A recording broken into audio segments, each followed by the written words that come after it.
everyone, welcome back to my YouTube channel. So today we are going to do a new chapter of class 9 maths, that is linear equations in two variables. It's a new chapter and a new beginning. This chapter is very interesting, and as I told you that this chapter is based on chapter number 3, that is coordinate geometry. ये वाला chapter पूरी तरह से coordinate geometry पे based है. जो हमने coordinate geometry में हमने पॉइंट्स प्लॉट करने सीखे थे, वो यहाँ पे वर्ड प्रॉब्लम्स बन के आएंगे. तो हमें इस चैप्टर को बहुत ध्यान से करना है और बहुत अच्छे से समझना है. और अगर अभी तक आपने थर्ड चैप्टर नहीं समझा तो समझो आपको थर्ड चैप्टर समझना बहुत ज़रूरी है फोर्थ चैप्टर करने के लिए. So go and just listen the third chapter video first and then come to listen the chapter 4. अब सबसे पहले हम इस वीडियो में इसका इंट्रोडक्शन लेंगे और फिर एग्जाम्पल नंबर 1 करेंगे. इंट्रोडक्शन लीनियर इक्वेशंस इन टू वेरिएबल्स होती क्या है. एक्चुअली ना हमने क्लास 7th और 8th में linear equation in one variable study करी थी. Linear equation in one variable क्या होती है. कोई भी इक्वेशन लिख दो, मैंने लिख दिया x + 1 = 0. तो इसमें एक ही तो वेरिएबल आ रहा है ना. देखो x is the only variable here. Variables means alphabets and constant means numbers. 1 is the constant. ठीक है. तो अब यहाँ पर एक ही वेरिएबल आ रहा है, तो दैट मीन्स ये क्या है, linear equation in one variable. But अब अगर मुझे टू वेरिएबल्स की लीनियर इक्वेशन बनानी है तो इसका एक पूरा का पूरा एक स्टैंडर्ड फॉर्म होती है. वो होती है ax + by + c = 0.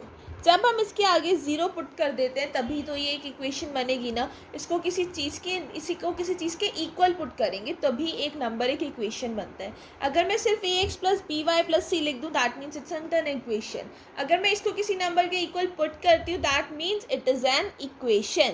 So see इस इक्वेशन में एक्चुअली होता क्या है, हमें एक चीज़ का ध्यान रखना होता है. देखो इसमें टू वेरिएबल्स आ रहे हैं. एक वेरिएबल आ रहा है x, एक आ रहा है y. ये जो a b है ना, ये तो कांस्टेंट्स होंगे. ये क्या होंगे, constants. These are the variables इसमें सिर्फ x और y रहेंगे जो कि फिक्स्ड है. हर सेंटेंस में x और y आना ज़रूरी है.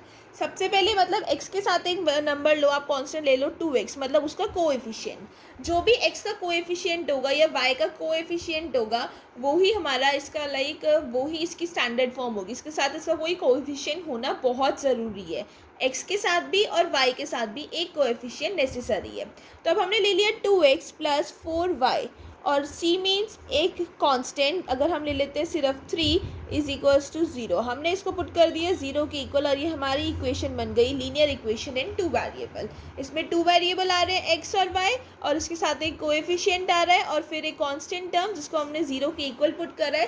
तब जाकर ये हमारी पूरी एक इक्वेशन बनती है. ऐसे इक्वेशन नहीं बन जाएगी कोई भी. तो आपको बहुत ध्यान रखना है, ये पूरा मेथड होता है लीनियर इक्वेशन इन टू वेरिएबल का, that is ax + by + c = 0. Here x and y are the variables. x और y क्या है, वेरिएबल्स हैं. a and b इनके कोएफिशिएंट है. c कांस्टेंट है और 0 जिसके इक्वल हम इन्हें पुट कर रहे हैं. राइट. तो अभी हमारी बन गई पूरी इक्वेशन. अब देखो, अब हम इसका एक एग्जाम्पल करेंगे. एग्जाम्पल नंबर 1 इस जिससे हमारी सारी कन्फ्यूजन्स क्लियर आउट हो जाए. Example number 1 says, write each of the following equations in the form ax + by + c = 0. मतलब सारी ये जो आपको ऑप्शंस में इक्वेशंस दे रखी है, इनको किसकी फॉर्म में लिखना है, ax + by + c = 0 की फॉर्म में लिखना है. एंड आपको उनकी वैल्यू दे दी है कि a की वैल्यू यहाँ पर 2 है, b की वैल्यू यहाँ पे 3 है और c की वैल्यू यहाँ पे 4.37 है, -4.37. ये आपको इनकी वैल्यूज़ दे दी है. और अब आपको इनकी वैल्यू a b और c की हर केस में बतानी है कि इनके हर एक नंबर में इनकी वैल्यू क्या होगी. देखो अब हम इजीली बताएंगे. थोड़ा सा क्वेश्चन की लैंग्वेज टिपिकल है, अब उसको अच्छे से समझते हैं. So this is the example number 1.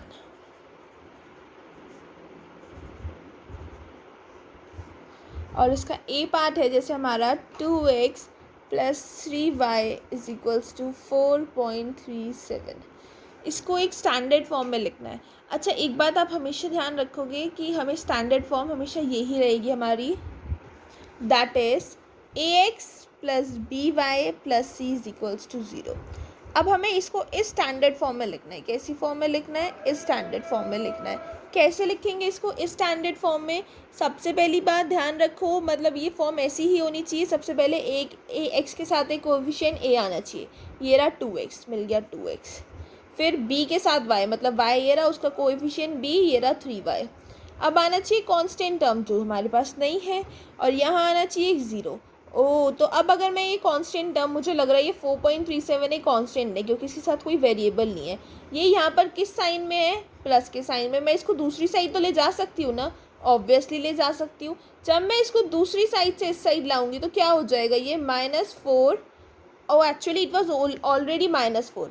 तो जब ये दूसरी साइड आएगा तो ये हो जाएगा +4.37, और इस साइड जब कुछ नहीं बचेगा तो इक्वल में क्या पुट कर देंगे? 0।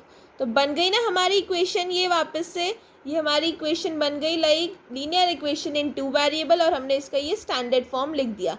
This is known as its standard form. इसको हम इसकी स्टैंडर्ड फॉर्म कहते हैं। क्या कहते हैं इसे हम? Standard form. ओके, अब ये स्टैंडर्ड फॉर्म बन गई। अब उन्होंने हमसे इनकी वैल्यू पूछी कि ए की वैल्यू क्या है, बी की वैल्यू क्या है, और सी की वैल्यू क्या है। सो लेट्स टेल देम कि ए की वैल्यू इसमें है हमारी। ए की वैल्यू देखो, ए की वैल्यू क्या है यहाँ पे? ए एक्स के साथ है, एक्स के साथ ये 2 है, तो ए की वैल्यू 2 है। अब बी की वैल्यू देखो क्या है जो वाई के साथ है, बी की वैल्यू 3 है, और सी की प्लेस पर क्या है? 4.37। तो ये हो गई सी की वैल्यू, और ये आ गया हमारा आंसर। इजीली वैल्यूज़ फाइंड हो गई ना, कुछ भी नहीं करना, इजी है, बट थोड़ी सी लैंग्वेज टिपिकल है कि इसको सॉल्व कैसे करें। ऐसे ही अब इसका करके देखते हैं second part, that is x - 4 is equals to √3y। See, that is x - 4 is equals to √3y। चलो सबसे पहले अपनी वो लिखते हैं equation, ax + by + c is equals to 0। ये है ना हमारी इक्वेशन। अब इसको इसमें अप्लाई करते हैं। सबसे पहले a के साथ x आना चाहिए, मतलब x के साथ a आना चाहिए। ये रहा हमारा x। इसके साथ कोई कांस्टेंट दिख रहा है? नहीं दिख रहा। तो अगर किसी वेरिएबल के साथ कोई कांस्टेंट टर्म नहीं होता, कोई कोएफिशिएंट नहीं होता, दैट मीन्स उसका कोएफिशिएंट क्या है? 1। एक x तो है ना, ये तो इसका कोएफिशिएंट हमें पता है ना, हम इसको 1 लिख सकते हैं अपनी तसल्ली के लिए। लाइक अब बी वाई। अब मुझे यहाँ पे कोई टर्म दिख रहा है जिसके पास y हो? नो, मुझे तो कोई टर्म नहीं दिख रहा। अब क्या करूँ मैं? y तो इस साइड है, तो मुझे लगता है मुझे इस y को ना इस साइड लाना चाहिए, है ना, इस साइड लाना चाहिए ना। अब यहाँ पे प्लस में है तो यहाँ आएगा तो किस में हो जाएगा? ये माइनस में, मतलब 1x - 4 था यहाँ पर। तो अब मुझे इसको बीच में लाना है क्योंकि y किस में आता है? बीच वाले टर्म में आता है, तो मुझे इस y को बीच में लाना है। तो ये प्लस का यहाँ माइनस में आ जाएगा √3y, और ये -4 यहाँ ऐसा का ऐसे ही रहेगा, और यहाँ कुछ नहीं बचेगा तो इसे किसके इक्वल पुट करेंगे? 0 के इक्वल। तो ये हो जाएगा 0 के इक्वल पुट। ये बन गई मेरी इक्वेशन आराम से।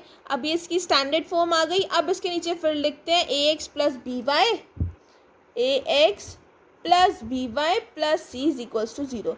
अब आप कहोगे यहाँ तो बीच में प्लस का साइन है लेकिन यहाँ माइनस है। नथिंग मैटर्स, प्लस हमें इक्वेशन में प्लस ही लगाना है, चाहे आपका यहाँ कोई सा साइन हो। अब a की वैल्यू क्या आएगी? देखो 1। b की वैल्यू क्या आएगी? जो y का कोएफिशिएंट है, y के साथ क्या आ रहा है? -√3। क्या आ रहा है y के साथ? -√3। और c की वैल्यू आ गई हमारी -4। c की वैल्यू क्या आ गई? -4। आ गया ना पूरा क्वेश्चन, इजीली हो गया।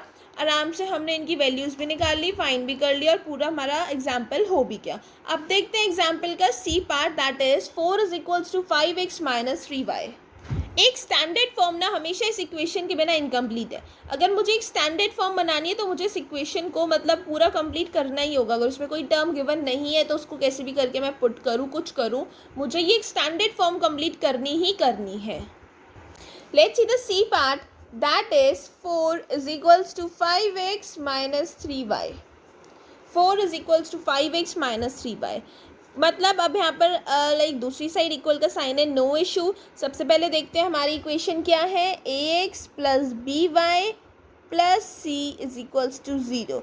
तो इस इक्वेशन के अकॉर्डिंग हमारे पास ax ये रहा 5x, अब वो दूसरी साइड चला जाए, नथिंग मैटर्स, आप इसको ऐसे लिख दो 5x - 3y is equal to 0। हमारे पास ax है, by है, लेकिन हमारे पास c नहीं है। अब c कहाँ से लाएं? हमारे पास c तो नहीं है, और मैंने आपको अभी बताया था स्टैंडर्ड फॉर्म तो पूरी करनी है कैसे भी करो। तो अब जब हमारे पास एक सी नहीं है, अब देखो इक्वेशन तो पूरी वैसी की वैसी है, लेकिन अब हमारे पास सी नहीं है तो हम सी का क्या करें। अगर हमारे पास कोई भी नंबर नहीं होता ना तो उसकी जगह हम ज़ीरो लगाते हैं। क्या लगाते हैं उसकी जगह? ज़ीरो। पता है ज़ीरो क्यों लगाते हैं? क्योंकि अगर मैं सी की जगह ज़ीरो लगाऊंगी ना तो इस इक्वेशन में कोई इफेक्ट नहीं पड़ेगा। जो आंसर अब आ रहा है वो आंसर तब भी आएगा। ज़ीरो से कोई इफेक्ट नहीं पड़ता ना, ज़ीरो लगाऊंगी अगर मैं। अगर मेरे पास y नहीं होगा तो मैं क्या करूंगी, y का कोएफिशिएंट ज़ीरो रख दूंगी, क्योंकि ज़ीरो की मल्टीप्लाई y से करेंगे तो भी कोई फ़र्क नहीं पड़ेगा, है ना। अगर मेरे पास x नहीं होगा तो मैं x की जगह ज़ीरो रख दूंगी। पता है ऐसा होता है। अब आप सोचोगे कि आंसर फिर ज़ीरो आ जाएगा। पता है हमें ना स्टैंडर्ड फॉर्म बनानी है। स्टैंडर्ड फॉर्म के लिए हमें ये इक्वेशन पुट करके कैसे भी मतलब अपनी स्टैंडर्ड फॉर्म शो करनी है, बाद में आंसर कुछ भी आए। आंसर नहीं देखना अभी, अगर हमें ग्राफ पे करना हो तो आंसर वैल्यू करता है, लेकिन अभी हम सिंपल, इन्होंने कॉपी पे करने को कहा है, सिंपल सॉल्व करने को कहा है, तो जो ज़ीरो है ना, अगर जो भी हमें कोएफिशिएंट या नंबर गिवन नहीं होता उसकी जगह हम ज़ीरो पुट कर देते हैं। जैसे अब यहाँ पे मुझे ये कांस्टेंट टर्म गिवन नहीं है तो मैं क्या करूँगी, 5x minus 3y plus zero is equals to zero. तो इसमें मेरी इक्वेशन को कोई फ़र्क नहीं पड़ा, मुझे वैल्यूज़ भी मिल गई। a की वैल्यू 5 आ गई, b की वैल्यू 3 और c की वैल्यू क्या आ गई, ज़ीरो। ये आ गया आंसर। मुझे कोई फ़र्क नहीं पड़ा इस इक्वेशन से, बिल्कुल ईजिली मैंने आंसर फाइंड कर लिया। तो अब इसमें आपको ये चीज़ ध्यान रखनी है, जो भी नंबर आपको गिवन नहीं होता आप उसकी जगह ज़ीरो पुट कर लोगे। Let's see its D part, that is 2x is equals to y। चलो अब इक्वेशन क्या है, ax plus B Y plus C is equals to zero. Equation में पुट करो ये सब, ax plus B Y plus C is equals to zero. ax तो ये रहा 2x, बी वाई y इस साइड है तो y को इस साइड ले आते हैं, तो मतलब 2x minus Y is equals to zero. अब एक कांस्टेंट टर्म मेरे पे नहीं है, फिर कांस्टेंट टर्म नहीं है, बस सिंपल अभी बताया उसकी जगह ज़ीरो पुट कर दो, हो गई ना इक्वेशन तैयार। y का कोएफिशिएंट क्या है, जिसके पास कोई कोएफिशिएंट नहीं होता उसका कोएफिशिएंट 1 होता है। तो ये मेरी इक्वेशन तैयार हो गई, जिसमें a की वैल्यू आ गई 2, b की वैल्यू आ गई 1 और c की वैल्यू आ गई 0। अब आपको ये तो हम डायरेक्टली भी बता सकते थे, इतनी बड़ी इक्वेशन करने की क्या ज़रूरत है।